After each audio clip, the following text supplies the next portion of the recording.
Traders welcome to my channel. இன்னைக்கு நம்ம என்ன பார்க்க போறோம்னா யூனியன் ஃபைண்ட் தான் பார்க்க போறோம். ஓகேவா?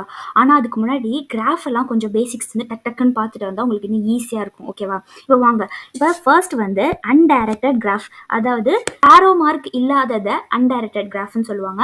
ஆரோ மார்க் இருந்துச்சுன்னா அதை டைரக்டட் கிராஃப்னு சொல்லுவாங்க. ஓகேவா? இப்போ இங்கே கோடாக போட்டிருக்கேன் பாருங்க, அதுதான் கிராஃபில் எட்ஜஸ்ன்னு சொல்லுவாங்க. ஓகேவா?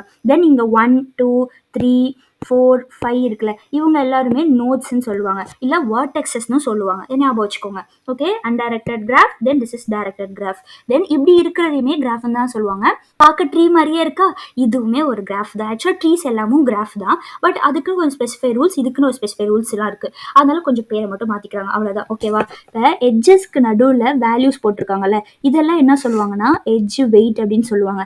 இந்த மாதிரி இருக்கிற கிராஃபை வெயிட்டட் கிராஃப் அப்படின்னு சொல்லுவாங்க. ஓகேவா? தென் 2 ஃபார்முலா இருக்கு. அது எதுக்குன்னா, இப்போ வந்து உங்களுக்கு வேர்டெக்ஸஸ் ஆர் நோடு வந்து கொடுத்துட்டாங்க, அதுதான் என். ஓகேவா? அது எல்லாமே கனெக்டடா இருந்துச்சுன்னா நம்மளால டோட்டல் எட்ஜஸ் எவ்வளோ இருக்கும் அப்படின்னு கண்டுபிடிக்க முடியும். இப்போ எக்ஸாம்பிளுக்கு இங்கே வந்து n = 3. ஓகேவா?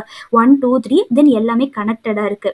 அப்போ நீங்க ஃபார்முலா அப்ளை பண்ணி பார்த்தீங்கன்னா உங்களுக்கு வந்து எவ்வளோ நம்பர் ஆஃப் எட்ஜஸ் வந்து அதில் இருக்கும் அப்படின்றது கிடச்சிரும்.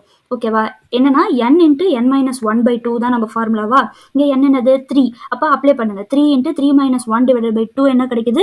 3 × 2 / 2. இந்த 2 கேன்சல் ஆகிட்டு = 3. இது மாதிரி நீங்கள் வந்து என்ன வேணால் அப்ளை பண்ணி இந்த total number of possible graphs, அதுக்கு வந்து 2 பவர் அந்த ஃபார்முலாவை போட்டால் உங்களுக்கு வந்து இப்போ எவ்வளோ நோட்ஸ் கொடுத்தாங்கன்னா அந்த நோட்ஸை வச்சு எவ்வளோ கிராஃப்ஸ் வந்து ஃபார்ம் பண்ண முடியும் அப்படின்ற ஒரு டேட்டா வந்து நமக்கு கிடச்சிரும். இன்னொரு கான்செப்டும் இருக்கு. ஓகேவா? அது என்னன்னா, இப்போ நமக்கு வந்து டைரக்டட் கிராஃப் கொடுத்தாங்கன்னா, இப்போ ஆரோ மார்க் உள்ள வந்துச்சுன்னா அதை வந்து இன் டிகிரி அப்படின்னு கால்குலேட் பண்ணுவாங்க. ஓகே, தென் ஆரோ மார்க் வெளியே போச்சுன்னா அதை வந்து அவுட் டிகிரின்னு கால்குலேட் பண்ணுவாங்க. இல்லை எதுவுமே இல்லாட்டியும் இப்போ அன்டைரக்டட் கிராஃப்ல இப்போ இந்த நோட் 2 எடுத்துக்கிட்டீங்கன்னு வச்சுக்கோங்களேன், இதுக்கு மொத்தமாக எத்தனை எட்ஜஸ் இருக்கு? 3 எட்ஜஸ் இருக்கா? அப்போ டிகிரி ஆஃப் 2 வந்து 3.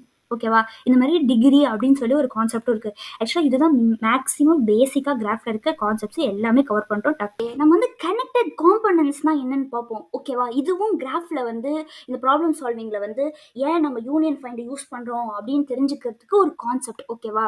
இப்போ நமக்கு வந்து இப்படி கொடுத்துருவாங்க, இதெல்லாம் நீங்க வந்து தனித்தனி கிராஃப்னு சொல்லுவீங்க. இப்போ 1 2 3 4 இது ஒரு கிராஃப் சொல்லுவீங்க. 5 6 7 இது ஒரு கிராஃப், 8 9 ஒரு கிராஃப், 10 ஒரு கிராஃப் நம்ம நினைக்கலாம். பட் ஆனால் இது எல்லாமே connected components of a graph. எல்லாம் சிங்கிள் தான், பட் ஆனால் இது எல்லாம் என்னது கனெக்ஷன் இல்லை, ஆனால் கனெக்டட் காம்போனன்ட்ஸ்னு சொல்லுவாங்க. ஓகேவா? இதில் நம்பர் ஆஃப் நோட்ஸ் என்ன இருக்குது? 10 இருக்குது. எட்ஜஸ் வந்து 8 இருக்குது, தெரிஞ்சுக்கோங்க. தென் மேக்ஸிமம் ஆஃப் த கிராஃப் ப்ராப்ளம்ஸில் வந்து இன்புட் வந்து உங்களுக்கு இப்படி தான் கொடுப்பாங்க. ஓகேவா? இது என்னத்தை குறிக்குதுன்னா, அந்த எட்ஜ் வந்து இவங்க 2 பேருக்குள்ள இருக்கா இல்லையா அப்படின்னா, இப்போ 1 2 கொடுத்துருக்கோம். அப்போ 1 2க்கு நடுவில் ஒரு எட்ஜ் இருக்குன்னு அர்த்தம். தென் 2 4 2 4க்கு நடுவில் ஒரு எட்ஜ் இருக்கு. 1 3 1 3க்கு நடுவில் ஒரு எட்ஜ் இருக்கு. 3 4னா 3 4க்கு நடுவில் ஒரு எட்ஜ் இருக்கு. நெக்ஸ்ட் வாங்க, இப்போ பாருங்க 5 6க்கு 5 6க்கு நடுவில் ஒரு எட்ஜ் இருக்கு. 5 7னா 5 7க்கு நடுவில் ஒரு எட்ஜ் இருக்கு. தென் 8 9னா 8 9க்கு ஒரு நடுவில் எட்ஜ் இருக்கு. ஓகேவா? உங்களுக்கு அண்டர்ஸ்டாண்ட் ஆயிருக்கும்னு நினைக்கிறேன். எப்படி வந்து இது பேர் வந்து அட்ஜசன்சி லிஸ்ட்னு சொல்லுவாங்க.